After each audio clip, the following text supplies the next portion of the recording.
Bueno, continuamos con nuestra agenda en un tema supremamente interesante, crucial, vital. Luis Fernando Cruz, bienvenido a nuestro set de entrevistas en vivo de la revista Ciclo de Riesgo. Y quizá este tema se va a volver supremamente recurrente con una fuerza impresionante de aquí en adelante. Y es una nueva categoría de riesgo que tenemos en el ecosistema, llamémoslo así, porque esto ya no trasciende a un país, a una parte de la economía, sino a toda la raza humana en general. Así es. Una cosa tan trascendente que involucra tres aspectos. Tenemos una nueva categoría que se llama ESG, ya Luis Fernando nos va a profundizar, que en español traduce riesgo de ambiente, riesgos sociales y riesgo de gobernanza. Hasta ahora completamente desconocido en nuestro marco regulatorio y en nuestro actuar como entidades financieras, pero se va a volver del día a día de todos esos análisis de riesgo y en general de crédito, que trasciende también incluso a ese perfilamiento y calificación de las empresas y en general de los países para, digamos, calificaciones de las calificadoras internacionales. Entonces, primero, Luis Fernando, háblanos un poquito de ti, que acá nos quedaríamos hablando toda la mañana de todo ese recorrido, esa experiencia que tienes, pero muy rápido. Entonces, ¿quién es Luis Fernando Cruz y cómo es este tema tan interesante que hoy nos compete en esta entrevista? Bueno, Beatriz, muchas gracias por esta invitación. Un saludo a todos quienes atienden esta oportunidad. Pues he estado fundamentalmente en el sector financiero desde hace más de 30 años, en diversas áreas, en legales, administrativas, operativas, gerenciales, miembro de junta directiva, en el sector fiduciario, en fin, y ahora estoy en el Consejo Directivo del Autorregulador del Mercado de Valores, porque pues es naturalmente, yo diría que un campo en el que nosotros en esta industria, en este ecosistema, estamos muy próximos. Prefiero catalogarme en mis redes como ciudadano, sencillamente porque es el título que más me enorgullece, y justamente creo que ese es un abrebocas a lo que vamos a conversar hoy, que es la gestión de los riesgos ASG, ESG, poco divulgado. Yo diría que contrasta con la importancia que tiene en términos de lo que significan las oportunidades para gestionar y las amenazas o la materialización de los riesgos en la medida en que no se gestionen de manera adecuada. En diversos círculos, ustedes lo recuerdan, se empezó a extender la necesidad de atender a los grupos de interés en término ampliado, no solamente a los clientes, a los accionistas, a los empleados incluso, sino a la comunidad en general. Y de alguna manera los riesgos ambientales, sociales y de gobierno buscan satisfacer esas necesidades. ¿Para qué estamos acá? Es una pregunta que pues, de manera individual todos nos hacemos. Venimos no solamente a satisfacer nuestras propias necesidades, sino a impactar un círculo más corto, más pequeño, más amplio en la medida de nuestras interrelaciones, pero las corporaciones sí que tienen ese poder, esa potencialidad de impactar y de gestionar o de mal gestionar ese entorno ampliado. Entonces, fundamentalmente, además, no solamente con la promulgación de los Objetivos de Desarrollo Sostenible, sino desde ya algunos años antes, se han venido involucrando este tipo de variables en la gestión gerencial, en la gestión corporativa, en la gestión estratégica. Y al igual que lo sucedió con los demás riesgos, lo primero que hay que hacer para una adecuada gestión en esta categoría de riesgos es identificarlos. Recuerden ustedes, y en eso las entidades financieras pues, hemos estado súper familiarizadas con todos los SARES, los sistemas de administración de riesgo, el de crédito, el operativo, el de mercado, el de liquidez, el SARLAFT, a que la ecuación para una adecuada gestión de riesgos empieza con la identificación. ¿Cómo identificamos cuáles son esos principales riesgos? La segunda es cómo los evaluamos con esas matrices en relación con la probabilidad o el impacto que puedan tener. Cómo después de identificarlos, de evaluarlos, medirlos, buscamos esquemas de control para mitigar sus impactos y cómo los monitoreamos. Esa es la lógica circular de esta gestión de riesgos. Y podría uno involucrar en ese escenario como por ejemplo para una empresa familiar un riesgo de gobernanza es no tener unos adecuados protocolos de sucesión. ¿Cómo? La pueden extinguir. Por supuesto. ¿Qué tal en su continuidad? Y no solamente para el ex post, sino para la toma de decisiones en el día a día. Porque si una persona necesariamente debe estar para que una empresa funcione, hay un riesgo enorme. En el momento en que esa persona se enferme, se incapacite, fallezca, y es algo que todos los stakeholders nos deberían decir cómo no previeron ese riesgo, cómo una empresa familiar quedó involucrada, por ejemplo, en una disputa de 50-50 que llevó a paralizar a la empresa, que llevó a afectar a sus clientes. Y a incumplir sus obligaciones crediticias. Por supuesto, algo que, repito, cuando se materializan esos riesgos, todos se voltean y dicen, ¿cómo no previeron eso antes? Algo que puede ser tan elemental como eso en una sociedad de familia, o algo mucho más ampliado como no tener en cuenta el entorno familiar o social de nuestros colaboradores. Lo que antes, por ejemplo, se satisfacía con una visita domiciliaria para disminuir el riesgo de infidelidad de los colaboradores, puede o debería extenderse a lo que publican en las redes sociales, sus orientaciones ideológicas, su entorno de vulnerabilidad o de pobreza incluso, y cuando uno habla de estos temas, pues obviamente no puede perder de vista, particularmente en Colombia, el entorno en el que nos movemos. A nivel latinoamericano, pues han salido los indicadores más recientes. La pobreza en Colombia está superando el 42%, incluso más que Argentina, que está en el 40%. De la región, pues 22 millones de personas en Colombia deben subsistir con menos de 300.000 pesos al mes, y nuestro entorno, pues obviamente no puede ser ajeno a esa realidad. No significa que sea responsabilidad de cada uno de nosotros, pero lo que sí es responsabilidad es no desconocerlo, para que en el evento de materializarse alguna contingencia no nos puedan decir cómo no previeron algo tan de bulto. Y los ambientales, que en esto a mí me encanta suscitar la polémica, contrastándola con lo que ha sucedido con la pandemia. Pues a todos nos ha afectado la pandemia de alguna forma u otra en nuestras rutinas cotidianas, en nuestro entorno personal, familiar incluso. Algunos hemos sufrido la pérdida de un ser querido, de un conocido. Lamentamos que el COVID se haya llevado en el mundo a 5 millones de personas, han muerto, pero pues en el mismo lapso han muerto de cáncer 2 o 3 veces más, de enfermedades cardiovasculares 4 o 5 veces más, de hipertensión 6 o 7 veces más, y el COVID no amenaza a la especie humana. El COVID es una pandemia, pero no amenaza a la especie humana. ¿Qué amenaza a la especie humana? El cambio climático. Nos puede extinguir. El cambio climático sí amenaza a la especie humana. Sin tomar conciencia de esa magnitud de ese riesgo. Y bueno, ahí también puede uno entrar en la discusión de mi reciclaje sirve para que haya menos emisión. Yo contestaría, es necesario pero no es suficiente. Ni podemos tampoco cargarnos las sociedades en desarrollo con los pecados que históricamente han cometido las sociedades ya desarrolladas. Pero es una discusión que está en el entorno y en el ambiente, y no podemos nosotros sencillamente sustraernos a esas discusiones macro, porque de alguna manera o impactan o benefician o perjudican al entorno en el que nos movemos. Entonces esta nueva categoría creo que es algo que nos va a terminar tocando de cerca. Obviamente hay metodologías que a uno le permiten identificar mejor esos riesgos y gestionarlos. Si tú tienes en tu organización un programa de disposición de residuos, o si ya has hecho un trabajo con tus colaboradores para identificarlos, caracterizarlos, o si tienes protocolos de familia, de sucesión, de toma de decisiones, de atribuciones, pues naturalmente estás más avanzado que otras organizaciones que no lo han hecho.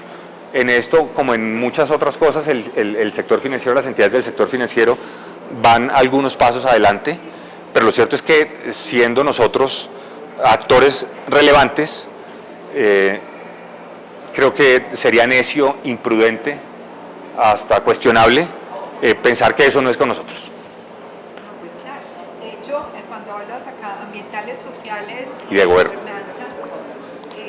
pues nada más ver el año convulsionado con una protesta social compleja, digamos que eso es parte de lo que hay que trabajar, cómo de pronto una protesta social puede llamar a una moratoria, a una negación de pagar, a una cosa que se vuelva masiva y que nos lleve pues a una situación de poner en jaque, por ejemplo, la recuperación de cartera.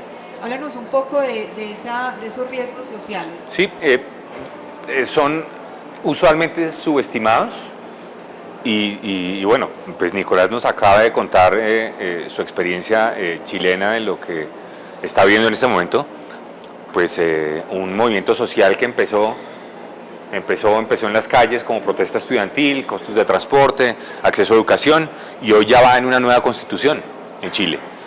Una economía que fue referente y que en alguna forma sigue siendo referente para nosotros en varios aspectos, hoy afronta una incertidumbre en cuanto a lo que significa esa protesta social, ese péndulo, ese enjuiciamiento incluso que el Congreso en Chile quiere hacerle al presidente por cuenta de circunstancialmente su aparición en Pandora Papers, pero termina siendo como un resentimiento incubado en las calles y que no sabe uno dónde va a terminar.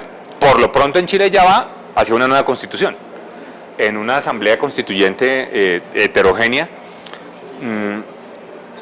pues, y obviamente cito casos extremos, pero pues también estamos viendo lo que pasa con la sociedad nicaragüense, pues para no hablar de Venezuela, y lo que significa subestimar o desestimar lo que sucede a nuestro alrededor, que todos nosotros que somos gente instruida, gente que tiene acceso a fuentes confiables de información, a que no tragamos entero y que podemos tener la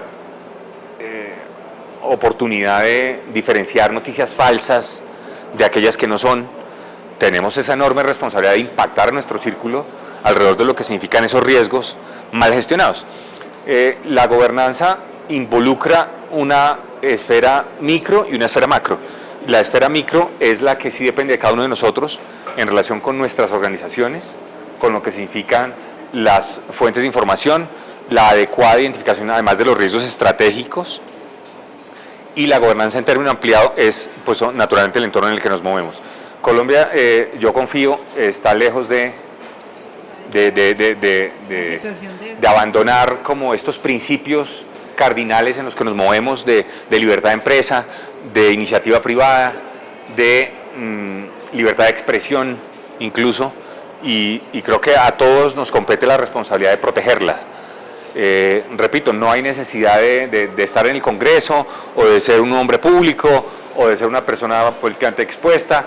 Cada uno de nosotros en nuestro círculo creo que tenemos esa responsabilidad sin desconocer la realidad en la que estamos, de los compromisos de equidad, porque también hay otro ingrediente que no lo he querido tocar explícitamente, que es la equidad de género, lo que significa identificar lo que son las economías de cuidado, las cargas mal equilibradas en términos de cuánto tiempo le dedican al día a la economía de cuidado los hombres frente a las mujeres, cómo las licencias o las reformas normativas para que haya un tratamiento más equitativo nos permite avanzar en esa corresponsabilidad, y son desafortunadamente temas que ustedes me podrán dar la razón, de esto poco se habla. Sí, o sea, yo te aseguro que si hacemos una encuesta hoy de cuál es la nueva categoría de riesgo ESG, pues muy pocas personas saben eso qué es, y esto es tan complicado y tan amplio que nos compete a toda la raza humana. Y de alguna manera, en las últimas décadas se empezó a tocar el tema con conceptos como el de la responsabilidad social, el de listo. Ayudemos a remodelar el parque, o donemos una plática a una fundación, o en Navidad hagamos una colecta para los juguetes de los niños desamparados. Y yo creo que esas inclinaciones filantrópicas igual no son cuestionables para nada, no son censurables, pero no son suficientes. Y no es una forma responsable, ni diligente, ni profesional de gestionar este tipo de riesgos. Va mucho más allá y por lo menos yo creo que el primer paso es hacerlos conscientes, de tener claro que eso nos puede llegar a afectar y que nosotros podemos gestionarlos. Creo que es un avance enorme el identificarlos. Esta mañana teníamos acá varios vicepresidentes de riesgo que ya no se nos fueron, pero quedan sus pupilos. Hoy un vicepresidente financiero de riesgo de una entidad vigilada, incluso no vigilada, cualquier compañía o del sector real, comercial y de servicios, ¿cuál es ese siguiente paso para que él se conecte con la trascendencia de este nuevo riesgo y la involucre en su visión de sí, negocio? Ya hay, y como en muchas otras cosas, pues la norma es la que nos obliga a mirar cosas que deberíamos voltear a mirar espontáneamente. Es ineludible e irreversible la descarbonización de la economía.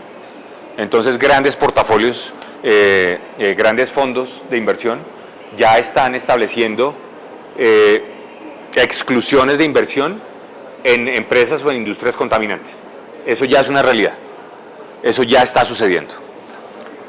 Nadie pretende que de un momento a otro, economías como la nuestra, que hemos vivido de la explotación de hidrocarburos en los últimos 30 años, pues cambiemos de la noche a la mañana, pero hay que empezar a identificar, medir y gestionar, porque pues ya dejaron de ser promesas estos compromisos de descarbonización.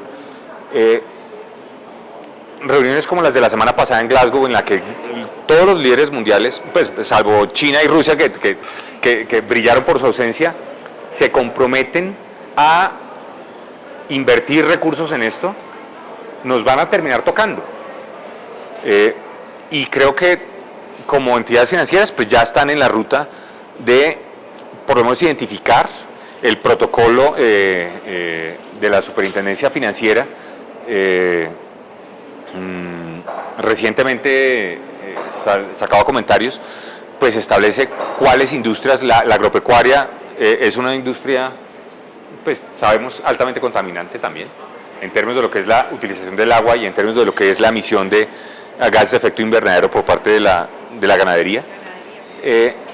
Y aquí no hay que caer en extremos ni decir a partir de mañana somos veganos y entonces no vamos a comer carne y ni siquiera huevos, porque creo que eso pues no contribuye a una discusión profesional ni seria del tema.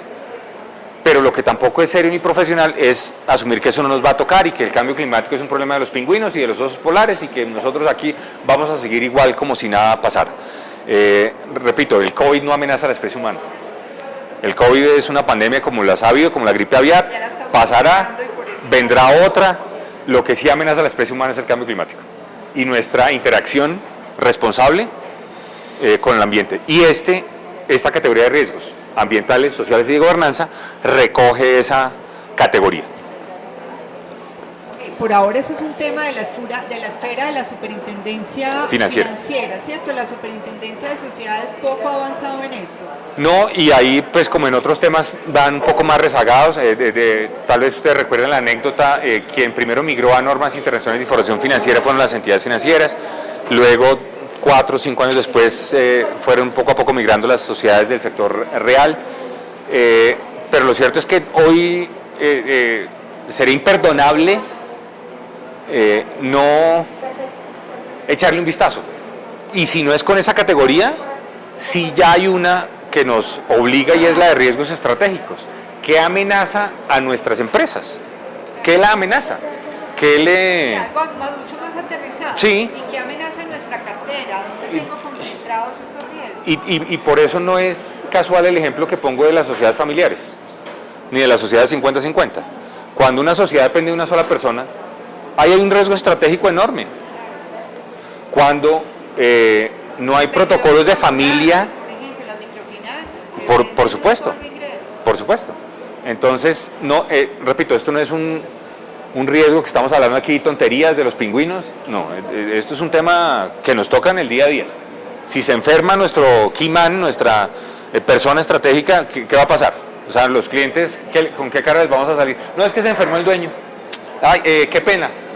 Oye. ¿Puedo pagar este mes porque estoy hospitalizado? No, sí. No tengo ingresos. Aparte, y lo que mencionas de las pólizas, las compañías de seguros, pues como en otros amparos, pues han venido teniendo aproximación al tema, pero en algún momento, mientras esto se masifica, la prima va a terminar siendo más alta que el siniestro. Entonces, este no es un riesgo que pueda ser trasladable, y cuando sea trasladable, pues va a terminar necesitándose varios años para que sea asumible el costo de la prima.